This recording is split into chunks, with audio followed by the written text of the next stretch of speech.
స్వాగతం మాకు కాబోయే వియంకుల వారికి.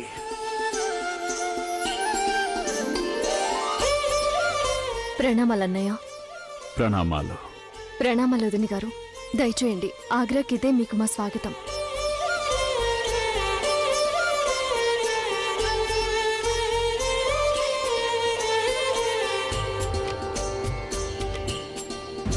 ఏమిటి సంగతి మాన్బాయ్, నీ చూపులు ఎవరినో వెతుకుతున్నట్టున్నాయి? అది సలీం రాకుమారుడు.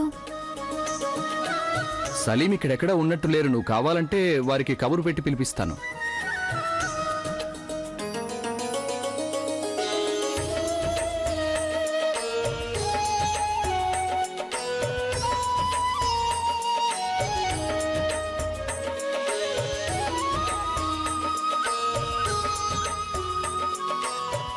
ఎంతో అందంగా ఉన్నావు మాన్బాయ్. కానీ ఏం లాభం? ఈ అందాన్ని చూడవలసిన వారు ఇక్కడ లేరు కదా, అంతేనా? జోదా వదిన, సలీం కనిపించడం లేదే, ఎక్కడికి వెళ్లారు? అసలు విషయం ఏంటంటే చెల్లెమ్మ గారు, మీకు కాబోయే అల్లుడు, కాబోయే సహన్షా అవబోతున్నారు కదా. రోజంతా రాజకీయ వ్యవహారంలో తీరిక లేకుండా ఉంటారు. కానీ మీరేం బెంగపడకండి. ఈ రోజు రాత్రి జరిగే ఉత్సవంలో మీరు వారిని తప్పక కలుస్తారు. ఉత్సవమా?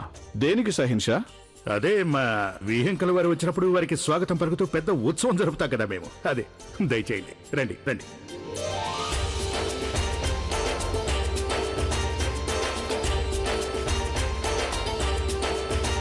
ఒక్క నిమిషం జోధా బేగం. మీ అన్నయ్య గారు మీ అబ్బాయిని కలుసుకోవాలని తప్పిస్తున్నారు. ఇక మీ అబ్బాయి ఇక్కడ లేకపోవడం మాకు చాలా తలవంపులుగా ఉంది. జోధా బేగం ఎవరైనా అమ్మాయికి పెళ్లి కుదిరినప్పుడు ఏ అబ్బాయితో ఆ అమ్మాయి తన జీవితం గడపబోతోందో ఆ అబ్బాయి గురించి తను కొన్ని ఆశల్ని పెంచుకుంటుంది. అలాగే మాన్బాయి నిరాశ చెందడం మాకే కాదు, మీకు కూడా ఇష్టం లేదు.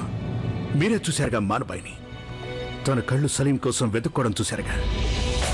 అందుకే మేము మళ్ళీ చెప్తున్నాం, ఎవరైనా అమ్మాయికి పెళ్లి జరగబోతున్నప్పుడు ఆ అమ్మాయి తనకి కాబోయే భర్త తన జీవిత సర్వస్వం అనుకుంటుంది. దాపత్యం గురించి ఎన్నో కలలు కంటుంది. అలాగే మాన్బాయి కూడా కంటున్న కలలు భంగం కావటం, తను నిరాశ చెందడం, హృదయం గాయపడటం మాకిష్టం లేదు. ప్రస్తుతానికి షేకు ఇక్కడ లేకపోవచ్చు, కానీ నేటి రాత్రి జరిగే ఉత్సవంలో షేకు ఎట్టి పరిస్థితుల్లోనూ అక్కడ ఉండాలని ఆశిస్తున్నాం. ఇక తను ఆ ఉత్సవానికి వచ్చేలా చేయటం పూర్తిగా మీ బాధ్యత.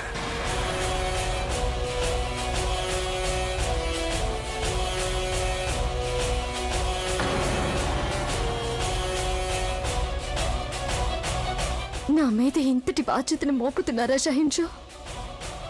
ఎట్టి పరిస్థితుల్లోనూ సలీం ఇందుకు సిద్ధం కాలేరు. ఇప్పుడు నేనేం చేయను? అత్తయ్య గారు, మీకు తెలుసు కదా షహిన్షా గురించి. వారు ఒకసారి ఒక నిర్ణయం తీసుకున్నారంటే అదన్నిటికీ మార్చుకోరు. ఇక సలీంకి ఎలా చెప్పాలో నాకేం అర్థం కావడం లేదు అత్తయ్య గారు. ధైర్యంగా ఉండు జోదా, మనకి ఏదో ఒక దారి తప్పకుండా దొరుకుతుంది. ఏ దారి కనిపించటం లేదు నాకు. ఇప్పుడు నా భయం ఏంటంటే, సలీం గనుక ఉత్సవానికి రానట్లయితే షహిన్షాకే కాకుండా మాన్బాయికి, అన్నయ్యకి కూడా ఎంత బాధ కలుగుతుందన్న భయం. పైగా రాజపుత్రుల ఆత్మాభిమానం ఎలాంటిదో మీకు తెలుసుగా, అందుకే భయపడుతున్నాను. ఎన్నో ఏళ్లుగా కొనసాగుతున్న బంధాలు చెడిపోతున్నాయని భయం. పైగా ఆమెరంటే నాకు పుట్టిళ్ళు కదా. ఆ పుట్టిళ్ళు తలుపులు నా కోసం శాశ్వతంగా మూత పడిపోతే నేను తట్టుకోలేను అత్తయ్య గారు, తట్టుకోలేను. పైగా ఆ మాన్బాయి పాపం, ఆ పిల్ల ఎంత బాధపడుతుందో ఏమో. అన్నిటికంటే నేను భయపడేది దేనికంటే, షహిన్షాకి కోపం వచ్చి సలీం మీద ఏదైనా వ్యతిరేక నిర్ణయం తీసుకుంటారేమోనని. నాకొక దారి కనిపిస్తోంది జోదా బేగం. ఒక వ్యక్తి మాటను సలీం ఎన్నటికీ కాదనలేరు. అత్తయ్యగారు, మీరొక్కరే సలీంకి నచ్చ చెప్పగలిగిన వ్యక్తి. మీరు చెప్తే సలీం కాదనరని నాకు గట్టి నమ్మకం ఉంది. భయపడకమ్మా జోధా, నేనిప్పుడే వెళ్లి సలీంకి బుద్ధి చెప్పొస్తాను. నేను చూస్తాను ఉత్సవానికి ఎలా రాకుండా ఉంటాడో.